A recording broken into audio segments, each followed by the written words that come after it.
Praise the Lord. கர்த்தருடைய பரிசுத்த நாமத்துக்கு மகிமை உண்டாவதாக. இந்த புதிய மாதத்திலே உங்கள் யாவரையும் நான் வாழ்த்தி வரவேற்கிறேன். கடந்த 8 மாதங்களும் தேவன் நம்மை கண்மணி போல பாதுகாத்து சுகம் பலன் ஆரோக்கியத்தை கட்டளையிட்டு இம்மட்டுமாய் அவருடைய கிருபையினாலே ஆசீர்வாதத்தினாலே நடத்தி வந்து கொண்டிருக்கிறார். அவருக்கே கோடான கோடி நன்றி. இந்த புதிய மாதத்திலே தேவன் நமக்கு கொடுக்கிற ஒரு அருமையான ஒரு வார்த்தை யாக்கோபு 4ஆம் அதிகாரம் 10ஆம் வசனம். கர்த்தருக்கு முன்பாக தாழ்மைப்படுங்கள், அப்பொழுது அவர் உங்களை உயர்த்துவார். அன்பு தேவனுடைய பிள்ளைகளே, தேவனுக்கு முன்பாக நாம் தாழ்மைப்படும் பொழுது நாம் நம்முடைய வாழ்க்கையிலே உயர்த்தப்படுவோமா? பாருங்க, நம்முடைய வாழ்க்கையிலே அநேக காரியங்களிலே உயர்த்தப்படாதபடி நாம் கீழே கிடக்கிறோம். நம்முடைய கம்பெனியிலே வேலை செய்கிற இடங்களிலே நாம் ப்ரமோஷனுக்காக காத்திருக்கிறோம். நாம் உயர்த்தப்படாதபடி இருக்கிறோம். நம்முடைய வாழ்க்கை தரம் இன்னும் உயர்த்தப்படாதபடி இருக்கிறது. வியாதி நிமித்தம், பல போராட்டங்களின் நிமித்தம் நம்முடைய குடும்பம் ஏழ்மையின் நிலைமையிலே இருக்கிறதை நாம் பார்க்கிறோம். இயேசு கிறிஸ்து எல்லாவற்றிலும் இருந்து நம்மை உயர்த்துவேன் என்று வாக்கு பண்ணுகிறார். உயர்த்துவேன் என்று சொல்லுகிறவர் சாதாரண மனிதன் அல்ல. அவர் நிச்சயமாக உயர்த்துவார். அண்ட சராசரங்களை படைத்தவர் நிச்சயமாகவே நமக்கு உதவி செய்து நம்முடைய வலது கரத்தை பிடித்து அவர் தூக்கி விடுவார்.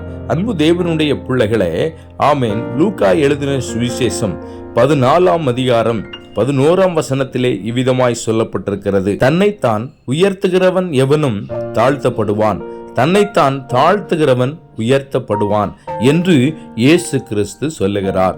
அவருடைய சுவிசேஷ நாட்களிலே, அவர் ஊழியம் செய்த நாட்களிலே அவர் மக்களுக்கு சொன்ன ஒரு நல் வார்த்தையை பார்க்கிறோம்.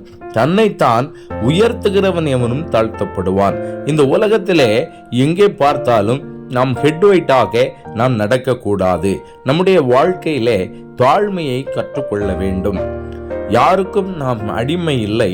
அதே நேரத்திலே நாம் எல்லோருடைய இருதயத்திலும் இடம் பிடிக்க வேண்டும் என்றால் நாம் தாழ்மையை கற்றுக்கொள்ள வேண்டும்.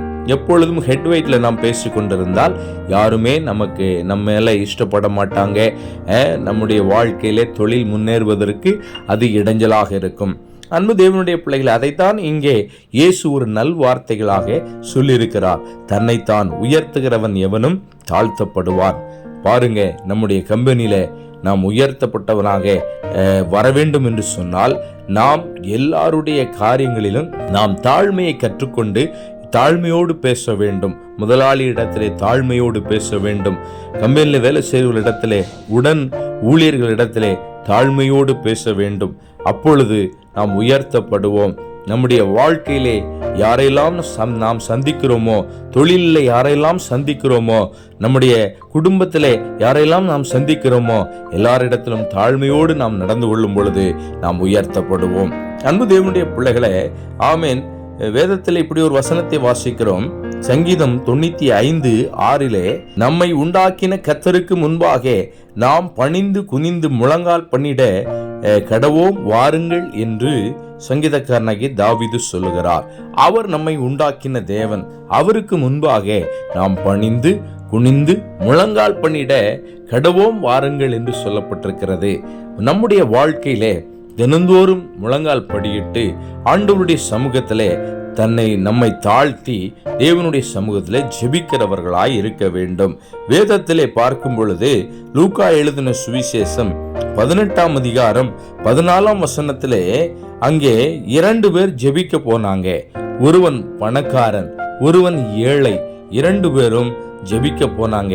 அங்கே ஜெபிக்க போகும் பொழுது அந்த பரிசேயன், அதாவது பணக்காரன் மட்டுமல்ல, ஒரு பரிசேயன், எல்லா காரியங்களிலும் பரிசுத்தமாய் நாங்கள் இருக்கிறோம், மற்றவர்களை பரிசுத்தப்படுத்துகிறோம் என்று சொல்லுகிறவர்கள் கூட்டத்தில் உள்ள ஒருவனும் அங்கே ஜெபம் பண்ண போகிறார்.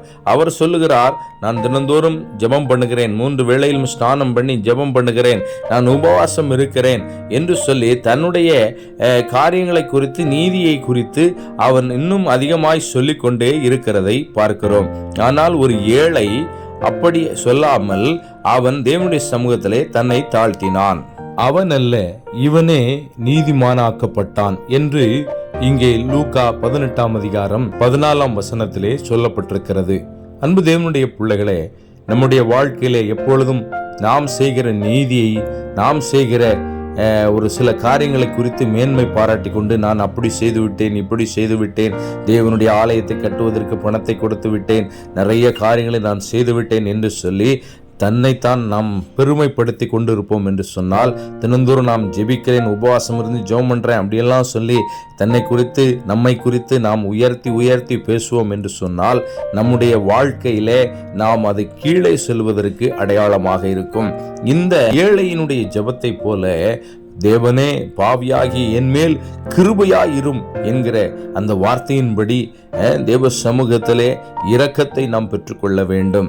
அப்படி ஜெபிக்கும் பொழுது, அப்படி தினந்தோறும் அதிகாலையில் எழுந்து நான் என்னை தாழ்த்துகிறேன் ஆண்டவரே என்று சொல்லி, நான் உம்முடைய பாதப்படியிலே இருந்து ஜெபிக்கிறேன் என்று சொல்லி ஜெபிக்கும் பொழுது கர்த்தர் நம்முடைய வாழ்க்கையிலே பெரிய காரியங்களை செய்வார்.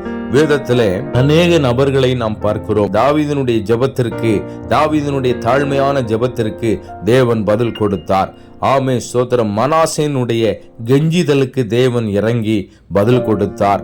யாரும் தேவனிடத்திலே ஹெட்வைட்டாக இருந்து கொண்டு ஜெபம் செய்தால் அந்த ஜெபம் கேட்கப்படாது. தேவனுடைய வசனங்களை அறிந்து கொண்டு புரிந்து கொண்டு தேவனுடைய பாதத்திலே நம்மை தாழ்த்தும் பொழுது தேவன் நம்மை உயர்த்துவார். எல்லோரும் நாம் கண்களை மூடி நாம் ஜெபம் செய்வோமா? நல்ல பிதாவே, நாங்கள் உம்மை நன்றியோடு துதிக்கிறோம் ஐயா. உம்முடைய பிள்ளைகள் உம்முடைய வார்த்தைகளை கேட்டுக்கொண்டிருக்கிறதை நீர் அறிவீர். அவருடைய வாழ்க்கையிலே ஆண்டவரை சீரும் சிறப்புமாக ஆண்டவரே இந்த வார்த்தை நிறைவேறும்படியாக நாங்கள் செபிக்கிறோம் ஐயா. ஆண்டவரே அப்பா, தன்னை உயர்த்துகிறவன் எவனும் தாழ்த்தப்படுகிறான், தன்னை நாமே ஸ்தோத்திரம் தாழ்த்துகிறவன் எவனும் உயர்த்தப்படுவான் என்று தெளிவாய் சொல்லியிருக்கிறீரப்பா. என்னுடைய வாழ்க்கையில நாங்கள் உம்முடைய சமூகத்திலே தினந்தோறும் எங்களை தாழ்த்தி நாங்கள் உயர்த்தப்பட, எங்களுடைய வாழ்க்கை தரம் உயர்த்தப்பட, ஆண்டவரே இந்த வார்த்தைகளை கேட்டுக்கொண்டவர்களுடைய வாழ்க்கையிலே ஏற்பட்டிருக்கிற நஷ்டங்கள், தோல்விகள் எல்லாவற்றையும் எடுத்து போட்டு ஒரு உயர்வை தேவன் கட்டளையிட வேண்டுமாய் ஜெபிக்கிறோம். அந்தகார வல்லமைகள் சுட்டரிக்கப்படுவதாக. தேவன் ஒவ்வொருடைய வாழ்க்கையிலும், கம்பெனிலையும் வேலை செய்கிற இடத்துல, ஆபீஸ்ல வேலை செய்கிற இடத்துல நல்ல ப்ரமோஷனை கட்டளையிட்டு உயர்த்தப்பட வேண்டுமாய் நாங்கள் ஜெபிக்கிறோம் ஐயா. ஒவ்வொருவரையும் உடைய நாமத்தினாலே இந்த அக்டோபர் மாதத்திலே அவர்கள் சீரும் சிறப்புமாக வாழ வேண்டும், மனமகிழ்ச்சி சந்தோஷம் பெருக வேண்டும் என்று நான் உம்முடைய நாமத்தினாலே வாழ்த்தி ஆசீர்வதிக்கிறேன். இயேசுவின் நல்ல நாமத்தில் ஜெபிக்கிறோம் ஜீவனுள்ள நல்ல பிதாவே. ஆமேன், ஆமேன், ஆமேன்.